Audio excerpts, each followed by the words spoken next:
കിഴക്കേക്കോട്ടയിൽ നിന്ന് ഹരികൃഷ്ണൻ കൂടി വിവരങ്ങളുമായി നമുക്കൊപ്പം ചേരുന്നു. ഹരികൃഷ്ണൻ, ചുരുങ്ങിയ സമയത്തിനുള്ളിൽ പണ്ടാര അടുപ്പിന് തീ പകരുകയാണ്. അതിലേക്കുള്ള തയ്യാറെടുപ്പിലാണ് ക്ഷേത്ര ഭരണസമിതി അംഗങ്ങളും പൊതുപ്രവർത്തകരും അടങ്ങിയവരൊക്കെയും.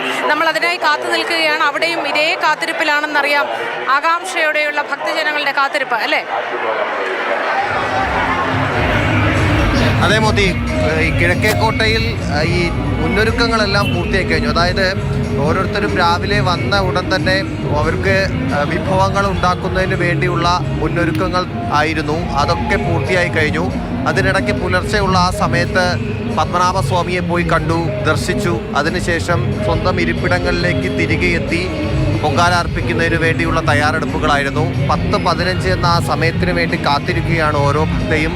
പൊങ്കാല അടുപ്പിൽ തീ പകർന്നതിന് ശേഷം കിഴക്കേക്കോട്ടയും അനന്തപുരി ആകെ ഒരു യാഗശാലയായി മാറും. ആ ഒരു സമയത്തിന് വേണ്ടിയുള്ള കാത്തിരിപ്പാണ്. ഇനി 1 മണിക്കൂറില്ല, 3/4 മണിക്കൂർ മാത്രമാണ് ഇനിയുള്ളത്. കിഴക്കേക്കോട്ടയിൽ എല്ലാവരും ഒരുങ്ങി ഇരിക്കുകയാണ്. മാത്രമല്ല, ഈ പരിസരത്തേക്കുള്ള ഗതാഗത നിയന്ത്രണമൊക്കെ ഇപ്പോൾ ഏർപ്പെടുത്തിയിട്ടുണ്ട്. രാവിലെയൊക്കെ ഈ ഭക്തർക്ക് വരുന്നതിന് വേണ്ടി KSRTC ബസ്സും ഒപ്പം തന്നെ ഓട്ടോറിക്ഷകളൊക്കെ ഈ പരിസരത്തേക്ക് കടത്തിവിടുന്നുണ്ടായിരുന്നു. ഇപ്പോൾ അത് വലിയ രീതിയിൽ കുറഞ്ഞിട്ടുണ്ട്.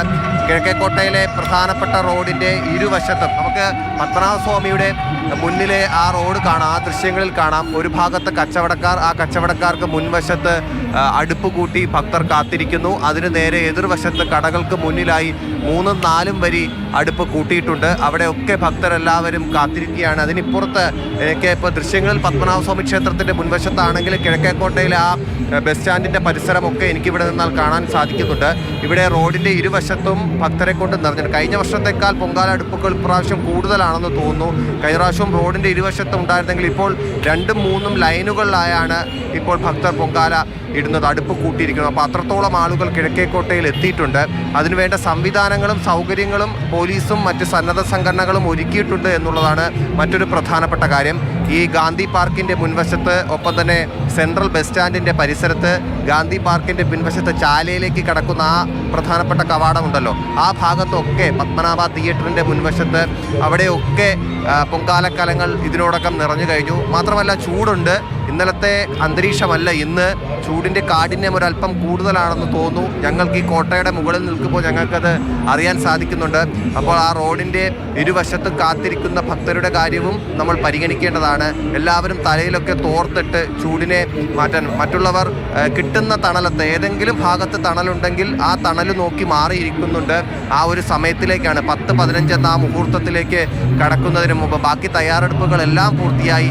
ആ ഒരു സമയത്തേക്കുള്ള കാത്തിരിപ്പിലാണ് ഓരോ ഭക്തരും.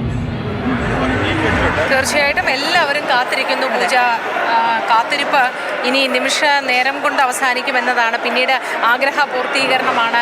ഭക്തിനിർഭരമായ ഈ അന്തരീക്ഷം അങ്ങനെ മറ്റൊരു ഘട്ടത്തിലേക്ക് കടക്കുകയാണ്. തീർച്ചയായിട്ടും ഇവിടെ എല്ലാം ഒരുങ്ങി കഴിഞ്ഞിരിക്കുന്നു. 9:45 ശുദ്ധ പുണ്യാഹം. ഇവിടെ മന്ത്രിമാരും മറ്റു പൊതുപ്രവർത്തകരും ഉൾപ്പെടെയുള്ളവർ എത്തിയിട്ടുണ്ട്. അതിനുള്ള തയ്യാറെടുപ്പിലേക്കാണ്, ശുദ്ധ പുണ്യാഹത്തിലേക്ക്. അപ്പോൾ ചടങ്ങുകൾ, പ്രധാനപ്പെട്ട ചടങ്ങുകൾ ഒന്നൊന്നായി തുടങ്ങാനിരിക്കുകയാണ്. നമുക്ക് അതിലേക്കൊക്കെ വരണം അല്ലേ? അതെ, വളരെ പണിപ്പെട്ടാണ് ഇവിടെ പോലീസൊക്കെ ക്യൂ നിയന്ത്രിക്കുന്നത്. ഭക്തജന പ്രവാഹമാണ്. പ്രവാഹം എന്ന് പറഞ്ഞാൽ ആ വാക്കിൽ തീരില്ല എന്ന് തോന്നുന്നു. അത്രയേറെ ഭക്തജനങ്ങൾ ഇത്തവണ എത്തിയിട്ടുണ്ട്. അതുകൊണ്ട് തന്നെ നിയന്ത്രിക്കാൻ പെടാപ്പാടുപെടുന്ന പോലീസിനെയാണ് നമ്മൾ കാണുന്നത്. അവരെയും പറഞ്ഞിട്ട് കാര്യമില്ല. കാരണം ഇത്രയധികം തിരക്ക് വരുമ്പോൾ നിയന്ത്രിക്കാൻ നല്ല കഷ്ടപ്പാടുണ്ട്. പണ്ടാരടുപ്പിലേക്ക് തീ പകർന്നതിന് ശേഷം മാത്രമേ ഇനി ദർശനമുള്ളൂ. അതായത് 10:15 കഴിഞ്ഞിട്ട്. പക്ഷേ തൊട്ട് മുൻപിൽ വരെ വന്നവരെ ഇനി കടത്തിവിടില്ല എന്ന് പറഞ്ഞിട്ടുണ്ട്. അതിന്റെ നിരാശ അവിടെയുണ്ട്. അവരെ നിയന്ത്രിക്കാൻ പോലീസ് വലിയ രീതിയിൽ പാടുപെടുന്നുണ്ട്. അതെ, അങ്ങനെയാണ് ഇവിടുത്തെ ഓരോ കാഴ്ചകളും.